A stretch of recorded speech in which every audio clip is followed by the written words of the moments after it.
Hi everybody, Mark Powers from Imagine Better Podcast, and we are filming episode 5 today. And I have this superstar human being here, Princess Castleberry. Welcome to Imagine Better, my dear. Thank you. Thank you for having me. Yes, I mean, I've been so excited when I launched this idea. I remember I pitched it to Terry Bean, a mutual friend of ours. Yes. And I was like, Terry, you've been pushing me to do something. Another friend of mine has been pushing me to get back out there. And I said, I don't have the confidence level there yet, but I think I just got to do it. That's right. And he says, what is it? So I explained it to him, and then I sent him a big, long text explaining the format. Terry probably read the top line. Yeah. And he might have, you know. And if you're watching this, Terry, you know that's true. He read the top line and was like, go for it. And he loved it. And I already had the brand, I had the format, and I was like, all right, I'm in then. So he goes, I'll be your first guest. Let's just do a pilot, see how it works. I love that. And then here we are, 5 episodes, well, officially 6 with the pilot, but... Yeah, I love that. Thank you for having me. And I'm just, just super happy to have good friends. I love this entire ecosystem of ideas that we all seem to have brewing all the time. So. Well, you're an energy force not to reckon with. I mean, you're just all over. You're on fire. I see all the workshops you do. And so, today's topic, everyone, it's fostering environments where lives and businesses can flourish. And what better individual to have this conversation with than Princess herself. So, tell us a little bit, what have you been up to and what's been on the radar for you? Yeah, so global speaking has officially taken over my life. It is, I call it a beautiful consequence, right? When I started my business 5 years ago, I didn't know anything about sales. Right. So I started my business initially as a fractional risk management and wellness consultancy. Nice. Like fancy for saying I was a temporary executive. Right. Exactly. I do that with my other temp work. And but I didn't know a lot about the sales process.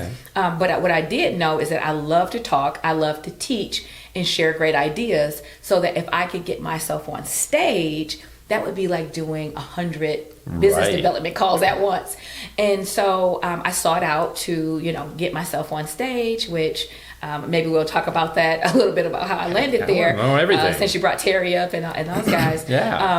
But once I got on stage, I was so comfortable there. And I realized this is my real home. So that's what I do now. I'm on stage as much as possible, sharing my ideas, and I still am an enterprise risk manager, right? I really help now. I help leaders think like risk managers, so that they can protect their people, their purpose, their profits, because that's what impacts the bottom line. Ultimately, that's what grows and generates wellness and a well society.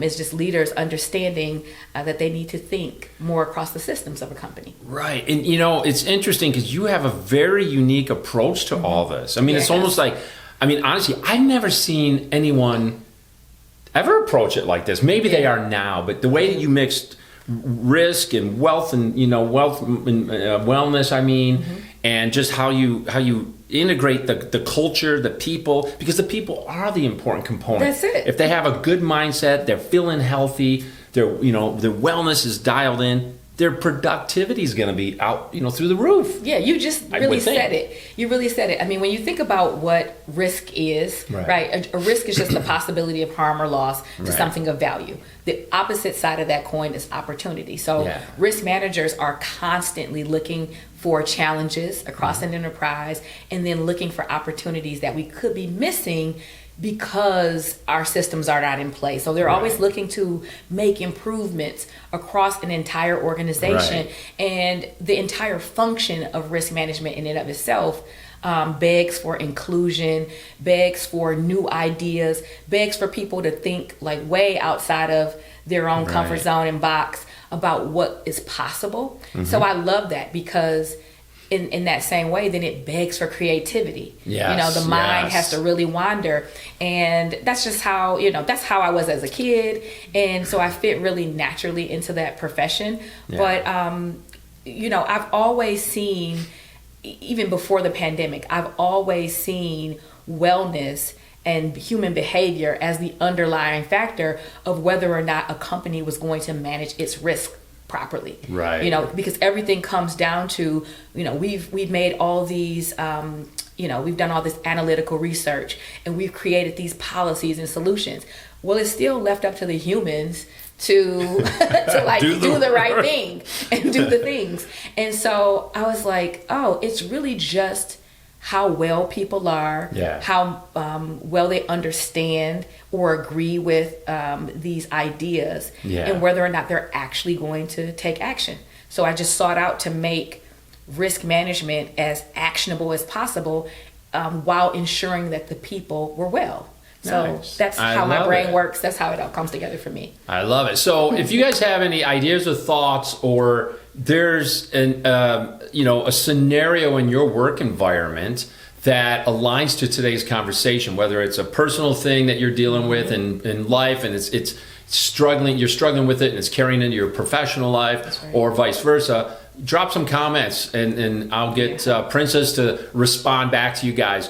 Also, I think we should tell people how we originally met, because we were talking about Terry Bean, and that guy's like, I think he's the human connector of the world. He is like the grand connector. You want to tell the story? Yeah. So I met Terry actually through a friend of mine, Becca Driswicki. She, for years, she's like, you got to get to know Terry. You got to get to know him. And so ended up meeting him through a thought leadership course he was teaching. And I, of course, expressed to him that not only do I want to increase my social media presence, but I want to speak. I want to get on stage. And he challenged me because he said, do you speak in your industry? Like, do they know you there?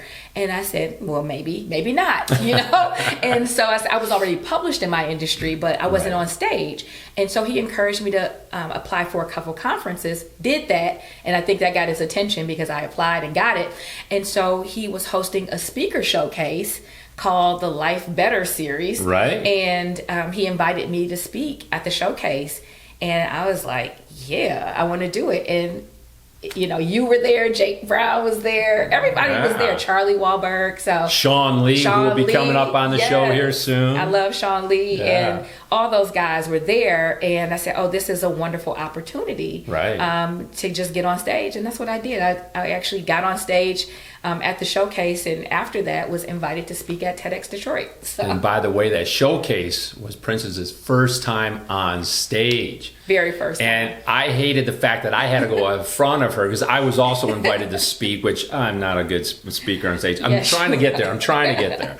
But when you presented, I remember when Jacob and I were talking, even between that time and when I met him and the time he was sitting in this seat, we were talking about you, and he said, he complimented you and saying that woman is a powerhouse speaker. Like, you move the audience. And you do. Love Jake. Yeah, he is so cool. They're all like, everybody is so cool, and he's been super generous. I had a call yesterday with somebody who said, hey, Jacob Brown told me about you. So, that's awesome. That happens all the time with that group, and I refer them the same, because it's just turned out to be a great network, a great circle of friends. More than a network, when you start to really get to know people and see their families and things like that. Even through social media, it's so powerful.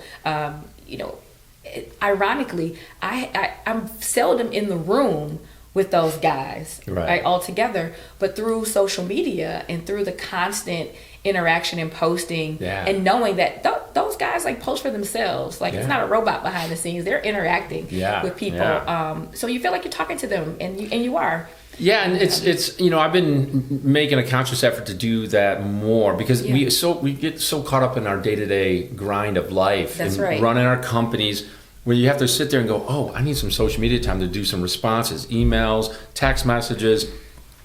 And I've been doing, I'm fair at best. I'm trying to improve that lately. Mm-hmm. So, you probably have seen me more active on LinkedIn. Yeah, I love LinkedIn. And I'm trying, I love LinkedIn too, but I'm trying to figure it all out.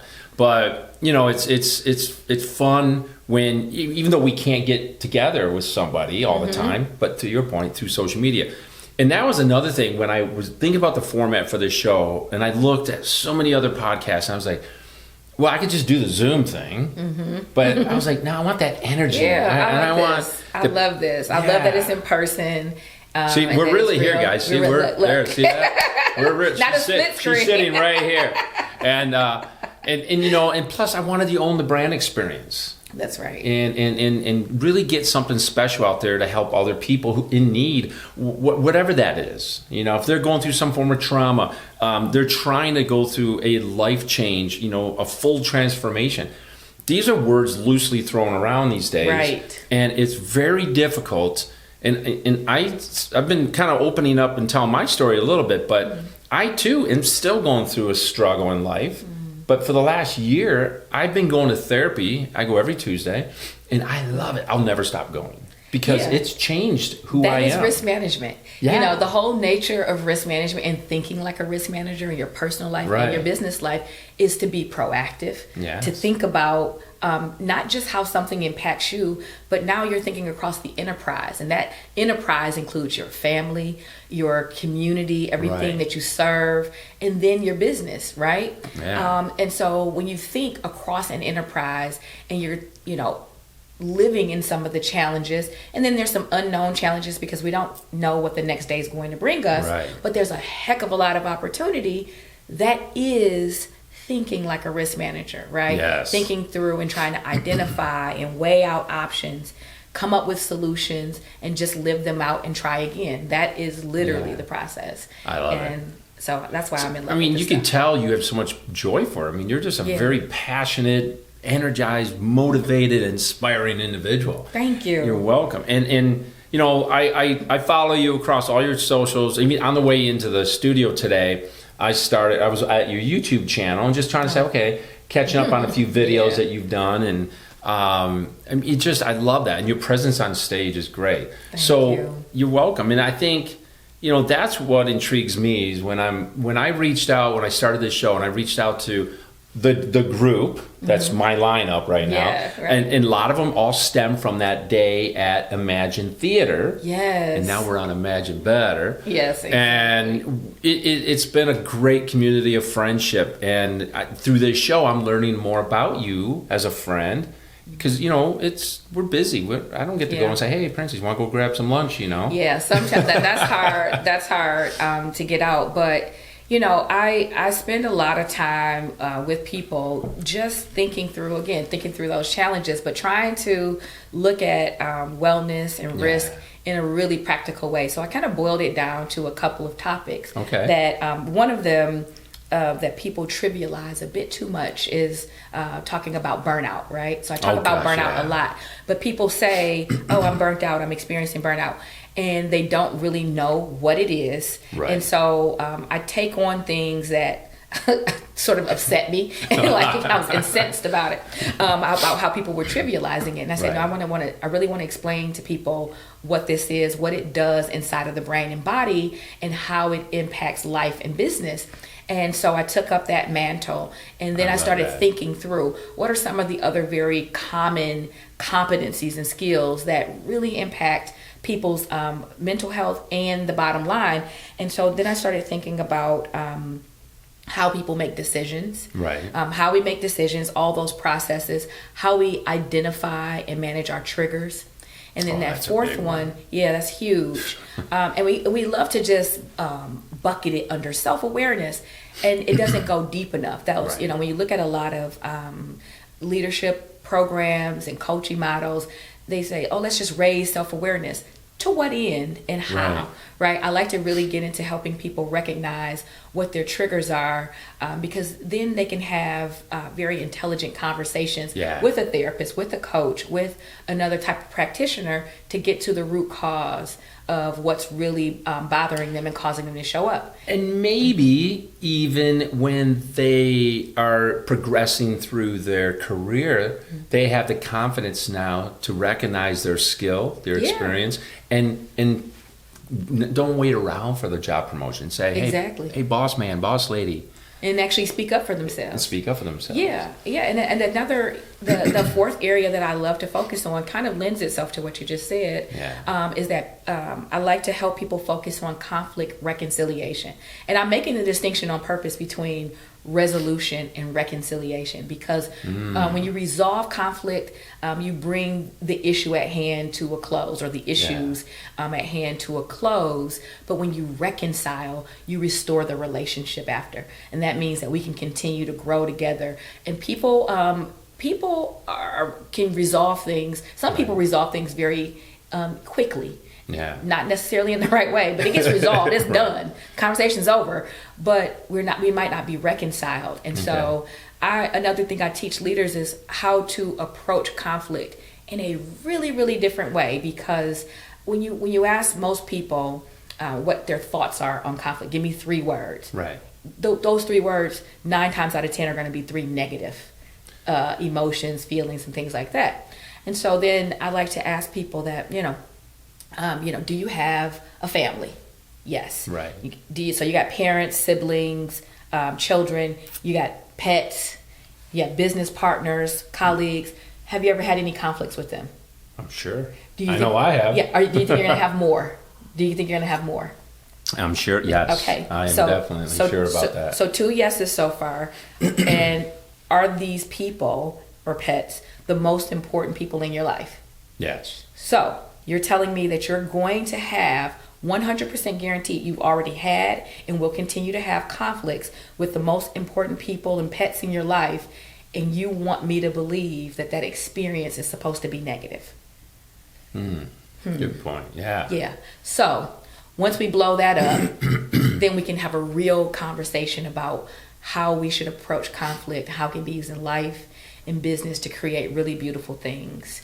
And so just a little simple reframing with a lot of very practical tools that back that stuff up. I love that. So that's one of those samples. I can only imagine where, you're out there and you're in the forefront and you're helping all these individuals across companies, and what that must do to your own soul and your own heart. Yeah. Especially when you see the change and people come up and say, Princess, I can't tell you thank you enough for this, right? Yeah. It's like you're giving them a gift. It is a gift, and I like working with full teams, but I love to zero right in on the leaders, because leaders have such a tremendous impact. No matter how your organization is shaped or how many levels, they have such a tremendous impact on the culture, and that impacts people's mental health and their productivity and their growth and everything.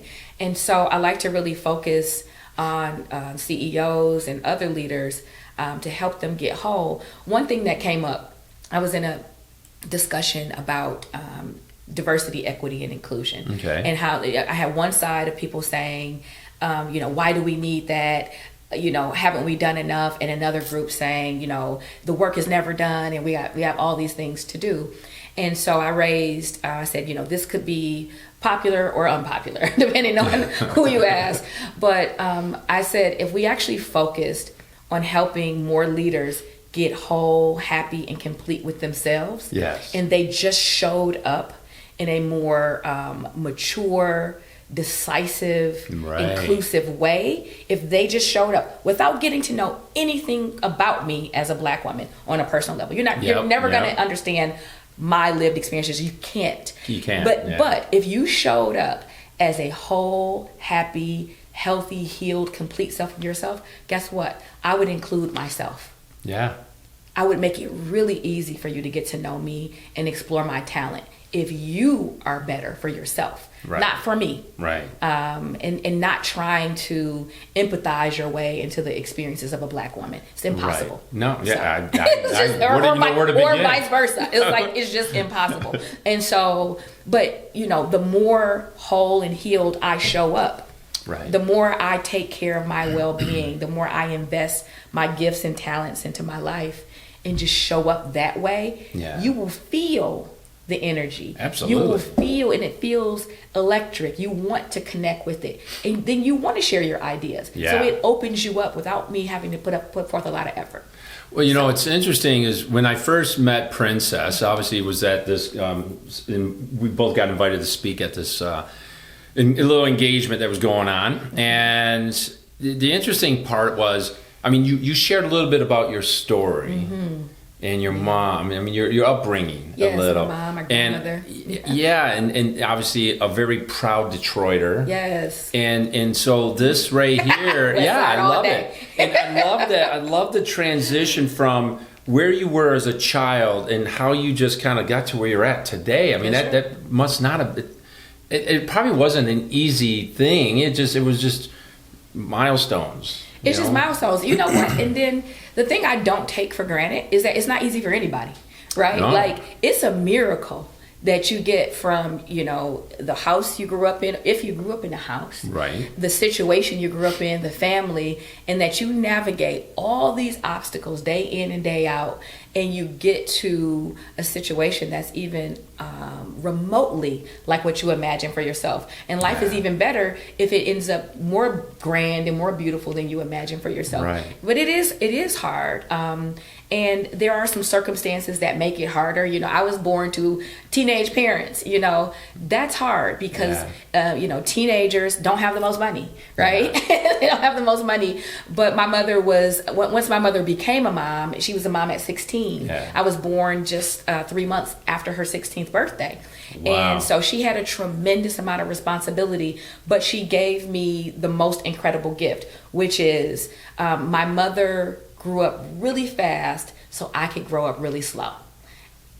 That's beautiful. That's it. I say that all the time. Talk about that's it. She grew up really fast so I can grow up slowly. It's super scary for her. So what you guys might not know, and it's just because I follow this young lady all over the interwebs, not in a stalking way, but you know, I love one time because she gets asked all the time about her name. Is that really your name? Yeah. So even on her website, yes, it's my real name. So because you just heard the story, her mom, you know, she was born to a teenage parents. And they didn't know what they wanted to call her, and they almost called you Christmas Eve. I think I heard because that's your birthday. Right. That's my birthday. And they then were somebody, name me Christmas Eve. Yeah, and then somebody says, you know, well, everyone calls her, like, you know, the little princess. Like I call my daughter, you know, every day, and I say, "Good morning, my little beautiful princess daughter." That's right. And so that's what I'm guessing. That's what happened. How it came about. Yeah, they after the name Christmas Eve, and shout out to anybody named Christmas Eve, baby. If that's your name, do you?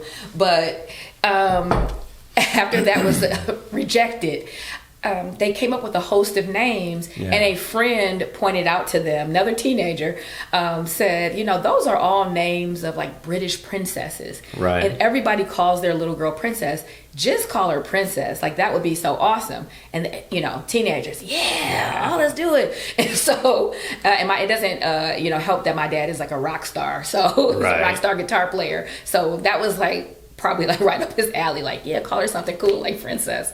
And just years later, I met a guy at an event, and his last name was Castleberry, and I heard his last name, that is too and I was funny. like, Brian Castleberry, like, okay, you know. But like I said, years and years later, he got his princess, you got his castle. I got his castle, and so that was it. And so I became Princess Castleberry, and I always say, you know, I look online and look on LinkedIn. If you find another one, she's a fraud. So hit that report button. Yeah. Because it's not me. If it's not this princess with this hair, these glasses, I tell you, she's not real. She's the real thing here. No, that's exciting, and I can only imagine too as you're going through, because I think as you're going through your childhood. And all the good, the bad, the ugly in all of our lives. For real. You know, and to get wherever, I'm sitting here, you're sitting there. Right. You know, it's not some people actually just have this beautiful, smooth life. But there's a lot of us out there, and this guy included, didn't have a house like that. I've read your book. Yeah. Oh, that's right. You did get right. that. Yeah. It's been a little challenging. But I think there's a lot of us out here that will relate to this, where, you know, we don't always have a good reference point in our life. What a good dad is, what a good mother is. We don't have the guidance. Maybe mom and dad didn't get along. Maybe whatever their issues were. But that's how we're programmed. We're as a child, we're seeing all that. So then a lot of people don't realize how much of that carries into our adult life. Yeah, it becomes the basis of what I call your personal triggers. I see the world through 3 sets of triggers, right? So this is also part of what I teach. And I always imagine myself every day traversing through these 3 levels. So you have to go through a level of personal triggers, like everything you're describing. Yeah. Then there is a level of global triggers, like out in the world, all the isms, phobias, and traumas of the world, right? They have nothing to do with you. These are societal issues, global issues. And then you have to, as you're going into work or business, now you have to contend with all your workplace triggers, everything in the environment or a lack thereof that addresses you. So you're passing through all of this. That's a and lot. then that's a lot. That's heavy, guys. That's so heavy. But I really do believe with all the advancement in systems and relationships that we are privy to in life, there are practical solutions to navigate. And all you're doing is, it's like driving. It's just little slight turn by turn here and there. Nobody is going on a straight line. I don't look at somebody who physically looks different from me or comes from a different socioeconomic or racial background and make any assumptions about them. I don't know what your life is like. I know what your life was like because I read the book. But I don't make assumptions. Yeah, it was good. But I don't make assumptions about people. And I do not limit myself. I have encountered lots of things in life, career, society, where people tried to put their limiting beliefs on me, but I wasn't raised that way. I thank God for my mother, and I thank God for my father, that even though he was a traveling rock star, he wasn't always physically there, but to see him on stage, a kid that was like a poor kid, grew up in the projects in Detroit, to go on to global stages with massive artists and just live out his God-given talent, that is inspiring to see. And so I was really blessed. But what I say is, even if you don't see it, if you've never seen it before, thank God we live in the age of technology where you can look it up. You can try to figure it out today in a way that maybe kids in the past couldn't. And here you are on stage. That's it. You're the new rock star of the family. Now I'm on stage. He teases me about that too. My dad, every time I go anywhere, he texts me like, "Oh, you're on tour, huh? How's it feel? Oh, that's and beautiful. So it's a beautiful sort of like passing of the torch. But he hasn't passed any torches. He's still out there. So nice. But yeah, he's embraced me on the stage. So if you guys have questions for Princess, drop some comments. We'd love to hear from you. Share this content. My goal with this show is to reach as many people that we possibly can. Let's build a community together. There's a lot of people in need of resources and guidance that I am bringing to this show for you guys. So the individuals that I'm having sitting next to me on Imagine Better is for you guys, right? Their experience, their knowledge, they're out there. They have a story.